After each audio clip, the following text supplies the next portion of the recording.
I never thought coming back home after serving my country would feel harder than the battlefield, but life has a way of throwing curveballs at you when you least expect it.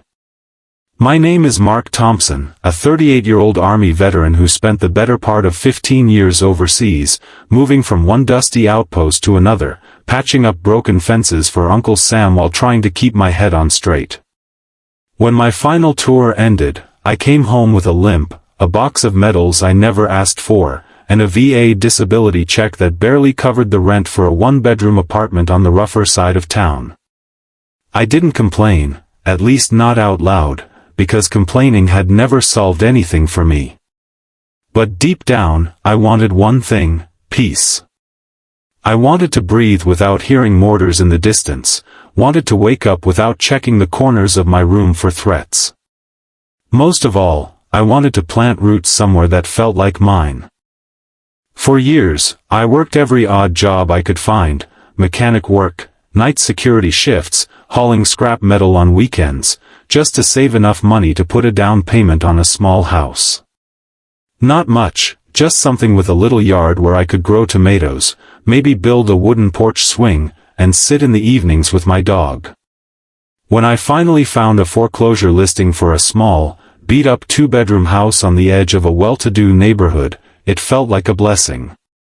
The house was old, paint peeling off, weeds as tall as my knees, but it had good bones and no one wanted it. I managed to buy it with what little savings I had and a small VA-backed mortgage. Moving in was like stepping into a dream I'd waited years to live. But the dream soured almost immediately. The neighborhood had an HOA, something I had heard about but never really cared much for, and within 48 hours of moving in, I got my first letter. A plain white envelope stuffed into my rusty mailbox with a crisp logo on the top and a list of demands underneath. They wanted me to repaint the house, fix the fence, replace the front steps, and get rid of my old pickup truck because it was unsightly. I laughed at first, thinking it was a joke, but the letter made it clear that failure to comply would result in fines. The HOA President even had the nerve to sign it personally: Margaret Winston, HOA President. I thought I could just ignore it for a while, focus on cleaning up inside the house and getting myself settled, but the harassment only got worse. Every day, someone was driving by slow, taking pictures, leaving notes about violations I hadn't even heard of, like the fact that my grass was an inch too long, or that I had a flagpole that wasn't approved. I was a veteran. That flag was the one thing I had carried through every deployment, folded neatly in my rucksack, and now some stranger was telling me it wasn't good enough for their precious neighborhood. It all came to a head one sticky summer afternoon when I got a knock on the door. 3 people stood there: Margaret, the president with her pinched face and expensive sunglasses, her vice president, a smug guy in a polo shirt who looked like he had never done a day of hard work in his life, and some guy in a cheap suit carrying a clipboard. Margaret didn't bother with small talk. "Mr. Thompson," she said sharply, "your property is in violation of several HOA standards. You've been sent 3 notices. The board has decided to levy a fine totaling $10,000 for noncompliance. You have 30 days to pay or we will place a lien on your property."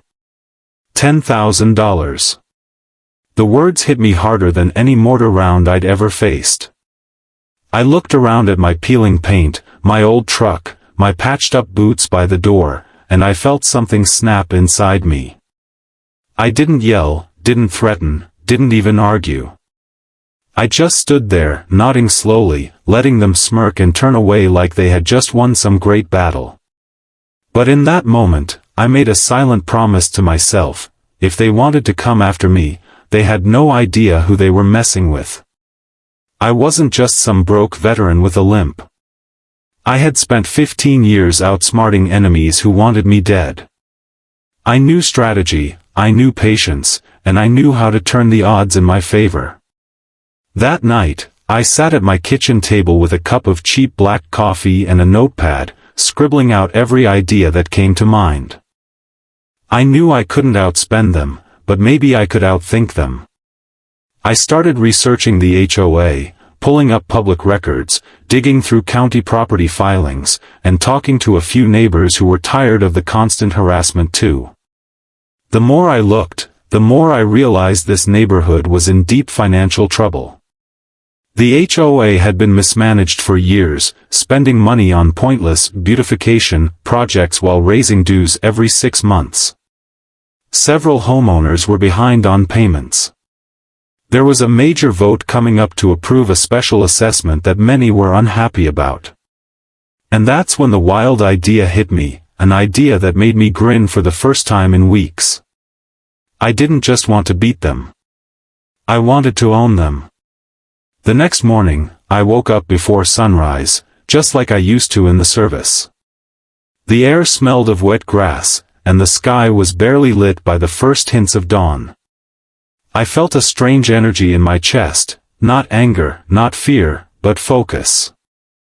The same kind of focus I had felt when my unit had a mission to complete. I wasn't going to let 3 entitled neighbors push me out of the only home I had worked so hard to earn. If they thought a poor veteran would just roll over and pay $10,000 he didn't have, they were in for the surprise of their lives. My first step was gathering intelligence. You can't fight an enemy you don't understand. I spent hours on the county assessor's website, digging through every property parcel in the neighborhood. It was tedious work, but soon I began to see patterns. Several houses had unpaid taxes. A handful of lots were still technically owned by the original developer, who hadn't done anything with them for years. I took notes on everything, circling the addresses and making a little map on my kitchen table. In the evenings, I walked the neighborhood with my dog, Scout, just like any other resident. But I wasn't just strolling, I was observing. I noticed which neighbors waved and which avoided eye contact. I saw who looked frustrated every time they opened their mail, who had a driveway full of weeds and a for sale sign out front. And slowly, I started talking to them. Not about the HOA at first, just small talk, building rapport. People opened up when they realized I wasn't there to judge them. They told me about how the HOA kept raising fees, about the petty fines, about Margaret's constant power trips.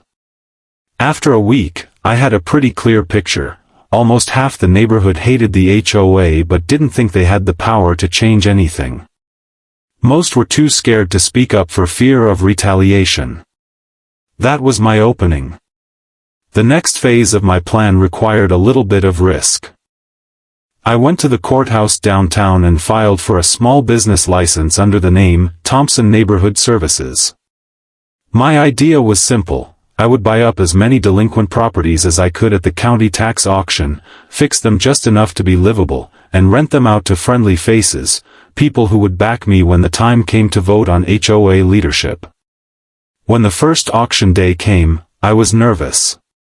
My hands were sweating as I sat in the back of the courthouse, listening to the clerk read off property numbers.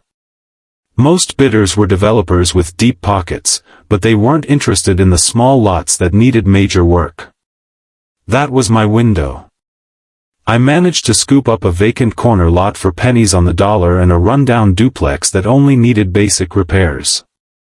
It nearly drained what little savings I had left, but I saw it as an investment, not just in property, but in freedom. Over the next few weeks, I worked tirelessly. During the day, I was at the duplex, ripping out moldy carpet, patching drywall, and fixing leaky faucets. At night, I was on my laptop, researching HOA bylaws and learning every single rule that governed the neighborhood. I found out that if I owned even one property within the HOA, I had voting rights, but if I owned multiple, I had multiple votes. And if enough of us banded together, we could actually vote out the current board entirely. I didn't say a word to Margaret or her cronies. Instead, I kept paying my regular dues on time and stayed polite whenever they drove by to glare at me. Let them think they had scared me into compliance. Meanwhile, I started quietly spreading the word to other neighbors who were fed up. We would talk in driveways, in garages, even in the produce aisle of the local grocery store, anywhere Margaret couldn't overhear us. One by one, people started agreeing to stand with me. By the time summer was ending, I had transformed that old duplex into something decent. I rented it to a young couple who were excited to finally have a place they could afford. They didn't care about HOA politics, but they agreed to vote however I suggested as long as it meant keeping dues low and leaving them alone. The more I dug into the HOA's finances, the more dirt I found. Their records were sloppy. There were payments that didn't add up, invoices with missing receipts, and even a landscaping contract that looked suspiciously like it was paying Margaret's nephew twice the going rate. I copied everything, building a file thick enough to bury them if they ever tried to push me too far. Then came the meeting that changed everything. The HOA had called a special session to discuss yet another special assessment, this time for repaving the private road leading into the subdivision. They wanted to charge every homeowner an additional $2,500 on top of regular dues. I showed up early, dressed in my cleanest jeans and a button-down shirt, sitting quietly in the back as Margaret droned on about protecting property values. But when she opened the floor for comments, I stood up. "My name is Mark Thompson," I said, my voice calm but steady. "I'm a homeowner here. I've reviewed the financial records of this HOA, and I have some serious concerns about where the money has been going." Then I started laying out everything I had found, the duplicate invoices, the inflated contracts, the late filings with the state. You could hear a pin drop. Neighbors started whispering, some nodding, others glaring at the board. Margaret's face turned red as a stop sign. By the end of the meeting, half the room was demanding a vote to suspend the special assessment until a full audit could be performed. The board had no choice but to agree. That night, 3 neighbors came to my house and thanked me. 2 of them offered to help campaign to replace the board at the next election. I went to bed with a rare smile, feeling like we were finally turning the tide. The best part? I had just learned that 2 more properties were about to go to auction for unpaid taxes. I planned to be there, cash in hand, ready to buy them. Every property I acquired gave me more influence, and every ally I gained brought us closer to taking control. I wasn't just surviving anymore, I was winning. The next auction was even more tense than the first. I sat in the same courthouse room, my ball cap pulled low, pretending to be just another quiet bidder. When the clerk called the first property, a small single-family home on the far edge of the neighborhood, my heart pounded. There were only 2 other bidders, both developers, but they dropped out early when the price crept up past what they wanted to pay. When the gavel finally fell, the house was mine for a fraction of its market value. I signed the papers with a steady hand, but inside I felt like I had just claimed enemy ground after a long siege. With the duplex and this new house under my name, I now had 3 votes in the HOA, more than any single homeowner in the entire subdivision. Margaret and her crew had no idea yet, but that power was going to matter. I spent the next several weeks working on the newly purchased house, fixing it up enough to rent. This time, I rented to a retired Marine and his wife. The moment I told him what the HOA had tried to do to me, he didn't just agree to vote with me, he practically begged to join the fight. "Brother," he said, clapping me on the shoulder, "you've got my vote and my hammer. Tell me where to start."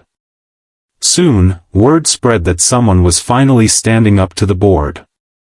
Neighbors who had been silent for years started coming out of the woodwork, slipping me notes of encouragement, offering to donate small amounts of money for legal fees if I ever needed them. One older woman down the street actually cried when she told me she was about to lose her home because she couldn't afford the constant fines. I promised her that if she could hang on just a few more months, things were going to change. Margaret must have sensed the shift because the harassment started up again, only this time, it was more desperate. I got 3 separate violation notices in 1 week, one for leaving my garbage cans out an hour too long, one for having Scout's water bowl on the front porch, and one for allegedly parking too close to the sidewalk. I knew they were trying to rattle me, to push me into losing my temper, but I kept calm. Every notice went into a file folder marked Evidence, which was getting fatter by the day. When the HOA board scheduled their next meeting, I made sure to be there, front row this time. I had invited as many neighbors as I could, and they showed up in force, filling every seat in the room. The look on Margaret's face when she walked in was priceless. She tried to keep control of the meeting, banging her little gavel and glaring at anyone who interrupted, but it was no use. People were angry, and for once, they weren't afraid to say it out loud. When it was my turn to speak, I stood slowly, holding up a thick binder of documents. "Ladies and gentlemen," I said, "these are the HOA's own financial records. I have copies for anyone who wants to see them. You'll notice that over the past 3 years, we've paid more than $20,000 for landscaping improvements, yet there are no itemized receipts. You'll also see that several board members have signed off on contracts that directly benefited family members. These are clear conflicts of interest." The room erupted in murmurs. Margaret tried to shout me down, but the vice president of the board, the same smug guy in the polo shirt, looked pale. He knew what I was saying was true. One neighbor, a soft-spoken teacher named Mr. Harris, stood up and said, "I make a motion to hold a vote of no confidence in the current board." The room went dead silent. Margaret tried to argue that it wasn't on the agenda, but Harris pointed out that the bylaws allowed it with a simple majority of members present. By the end of the night, it was decided, a recall vote would be held at the next monthly meeting. I walked out of that room feeling like I had just taken the hill in a battle I wasn't supposed to win. But I wasn't done yet. I knew Margaret would fight tooth and nail to keep her position. That meant I had to be ready for every dirty trick in the book. Sure enough, a week later, I got a letter threatening to foreclose on my property if I didn't pay the original $10,000 fine. That was my cue to go on the offensive. I hired a young attorney who specialized in HOA disputes, a guy recommended to me by one of the neighbors who worked at the courthouse. He took one look at my folder of evidence and grinned. "They don't have a legal leg to stand on," he said. "If they try to enforce this, we can countersue for harassment and damages." The recall vote day arrived like a storm rolling in. The community center was packed. Margaret sat at the front table, trying to look calm, but her hands trembled every time she shuffled her papers. I sat in the second row with my allies, the Marine, Mr. Harris, the young couple from my duplex, and when the vote was finally counted, the result was overwhelming. Margaret and her entire board were removed from office. For the first time in years, the neighborhood had a chance to start fresh. The next order of business was electing a new board. When someone nominated me for president, I almost laughed, but the entire room erupted in applause. "You fought for us when no one else would," Mr. Harris said. "You deserve this." I accepted the role, not because I wanted power, but because I knew I could use it to make things right. Within a week, we froze all pending fines, canceled the special assessment, and voted to hire an independent auditor to go through the HOA's finances. The results were worse than I expected. Tens of thousands of dollars had been misused, and Margaret was personally responsible for signing off on most of it. When we sent her the formal demand letter to repay the money, she threatened to sue. My lawyer responded with our own lawsuit, backed by the entire HOA membership. Under pressure, Margaret finally settled, handing over a significant portion of her assets to avoid going to court. The irony was delicious. The woman who had tried to take my home was now forced to sell hers. And that's when I made my boldest move yet. I bought it. Margaret's big, fancy house with its manicured lawn and perfect white fence. It was mine. I didn't even move into it. I rented it out to another veteran at a fair price, smiling every time I drove past and saw a flag flying proudly in the yard. At that point, I didn't just have a seat on the board, I had influence over half the neighborhood. With my properties, my renters, and the neighbors who had supported me, we controlled every major vote. I had gone from being the broke outsider they tried to push out to the man who literally shaped the future of the entire subdivision. But the story didn't end there, because power has a way of attracting attention, and soon, people from outside the neighborhood started calling, asking if I could help them fight their own abusive HOAs. Owning Margaret's house felt like closing a chapter in my life, but what happened next opened an entirely new one. I didn't expect word of what we had done to spread so far, but within weeks, people from other neighborhoods started showing up at my door or leaving notes in my mailbox. Some were veterans like me, tired of being pushed around by people with too much time and too little empathy. Others were single parents or retirees drowning in fines, facing foreclosure over ridiculous infractions like mismatched curtains or garden gnomes. At first, I just gave advice. I would sit with them at my kitchen table, walk them through their HOA bylaws, and show them how to organize neighbors to call special meetings or request financial records. But soon, I realized I could do more than give advice, I could help them actually fight back. I took some of the rental income from my properties and set up a small nonprofit called Homefront Legal Aid, dedicated to helping homeowners take on abusive HOAs. My lawyer friend agreed to work with us at a discounted rate, and we started taking on cases one at a time. The first one was a young widow named Rachel whose HOA was fining her for parking her late husband's truck in the driveway. By the time we were done, not only had we gotten every fine dismissed, but the entire HOA board had resigned under pressure from angry neighbors. Rachel hugged me so tightly after the final vote that I nearly forgot about my limp for the rest of the night. The victories kept coming. Every case we won seemed to inspire 3 more people to reach out. I spent my mornings on construction sites fixing up my rentals, my afternoons in community meetings, and my nights poring over bylaws and case law. It was exhausting work, but for the first time in years, I felt like I was truly living my purpose. I had gone from surviving to leading. Back in my own neighborhood, things were better than ever. With the corrupt board gone, we were finally able to use HOA funds for what they were meant for, repairing sidewalks, maintaining common areas, and keeping dues reasonable. People who used to avoid neighborhood events started showing up again.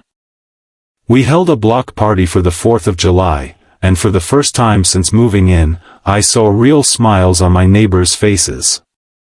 The same street that once felt hostile now felt like a community. But not everyone was happy with my growing influence. A group of former board loyalists, including Margaret's nephew, started spreading rumors that I was trying to take over every HOA in the county. They even posted flyers accusing me of profiting off of scared homeowners. At first, I ignored them, I knew the truth, and so did the people who had stood with me. But when one of them tried to vandalize my truck one night, I realized I needed to protect what we had built. So, I did something that made even my lawyer raise his eyebrows. I ran for a seat on the county HOA Oversight Committee. It was a relatively new body formed to handle complaints and mediate disputes between homeowners and boards. Most of the seats were filled by people with ties to developers, but I ran a grassroots campaign, shaking hands at grocery stores, speaking at town halls, and telling my story to anyone who would listen. The election turnout shocked everyone. Not only did I win, but I won by the largest margin in the committee's short history. Overnight, I went from being just another homeowner to someone with a real say in how HOAs operated countywide. The first time I sat in that committee room, wearing a clean jacket and my best boots, I felt a deep sense of pride. Not because of the title, but because I knew what it meant. No one would ever again be able to do to me, or to anyone else, what Margaret and her board had tried to do. And with my new position came new opportunities. Developers and real estate investors started calling me, asking for advice on how to make their HOAs more resident-friendly. I realized I could actually shape the future of entire neighborhoods before they were even built. I made it my mission to ensure no HOA in our county could levy massive fines without due process or threaten foreclosure over something as small as an unapproved mailbox. It wasn't easy. I faced plenty of pushback from powerful people who didn't like a so-called poor veteran getting in their way. I got letters, threats, even one bogus lawsuit accusing me of defamation, but every time they tried to knock me down, I came back stronger. My network of supporters had grown so wide that there was always someone ready to step in and back me up. One night, as I sat on my porch swing with Scout at my feet, I looked out at the neighborhood I had once feared I might lose. The sun was setting, painting the sky orange and pink, and kids were riding bikes down the freshly paved road we had all voted to repair together. My house wasn't perfect, the paint was still chipped in a few spots, and the fence leaned a little, but it was mine. And more importantly, no one could take it from me. I thought back to the day they had knocked on my door and demanded $10,000. Back then, it had felt like the end of the world. Now, it felt like the start of a war I was destined to win. It's been 3 years since the day Margaret stood on my porch and demanded $10,000 from me. 3 years since she looked me in the eye and told me that if I didn't pay, she'd take the only home I had. It's strange how time can turn pain into fuel, how what once felt like my lowest moment became the thing that pushed me into the fight of my life. Now, I sit in my kitchen with a mug of coffee and a stack of papers that would have scared me back then. They aren't bills or violation notices anymore, they're deeds, contracts, and minutes from meetings where I preside as chairman. Half the neighborhood belongs to me either through property I own outright or through the voting power I hold as HOA president. But it's not about control for control's sake. It's about keeping this place fair, livable, and free of the tyranny that once nearly broke me. When I walk outside these days, people wave. Neighbors who once kept their heads down stop to chat, asking about the next community event or offering me tomatoes from their gardens. Kids run past my yard, laughing, and Scout trots over to get a pat on the head before flopping down in the grass. It's a neighborhood now, not a battlefield. I think back to the first time I stood in front of a room full of angry homeowners, binder of evidence in hand, heart pounding like a drum. I had no idea then that it was just the start of something bigger. Since then, we've taken on more than a dozen abusive HOAs across the county. We've helped dozens of families keep their homes, saved people from bankruptcy, and even forced one crooked management company to shut down entirely. The nonprofit I started, Homefront Legal Aid, now has 2 full-time staff and a team of volunteers. We've filed lawsuits, won settlements, and even helped pass a new county ordinance limiting the amount HOAs can fine before they have to get a court order. The local paper ran a headline last month calling me the veteran who declared war on corrupt HOAs, a title that made me laugh but also made me proud. Margaret? Last I heard, she moved 2 towns over. Rumor has it she's renting a condo now, no HOA involved. I can't say I wish her well, but I don't wish her harm either. In a strange way, she gave me the greatest gift, she woke me up. She reminded me that I was still a fighter, even if my battlefield had changed. I still live in the same little house I bought all those years ago. I could afford something bigger now, sure, but I don't want bigger. I want this. I want the creaky front steps, the porch swing, the sound of the wind through the trees at night. This house isn't just wood and brick, it's proof that no one can take from me what I refuse to give up. Sometimes I sit out there at sunset and think about the men I served with, the ones who never made it back. I think about what they would say if they could see me now, turning a quiet corner of this county into a place where people stand up for each other. I think they'd tell me I did right. That I fought one more battle and brought home one more victory, this time not just for me, but for everyone who calls this place home. And every time I pass by Margaret's old house, now with a flag flying proudly in the yard and kids' bikes scattered in the driveway, I smile. Not because I won, but because we all did. This neighborhood isn't a place of fear anymore. It's a place where veterans, teachers, single moms, and retirees can live without being bullied by power-hungry board members. That's what makes it all worth it. Not the votes I control, not the property I own, not even the fact that my name carries weight in meetings all over the county. What makes it worth it is knowing that the next time someone tries to shake down a poor veteran for $10,000, they're going to think twice, because they know I'll be there, binder in hand, ready to fight. The war is over, but the mission continues.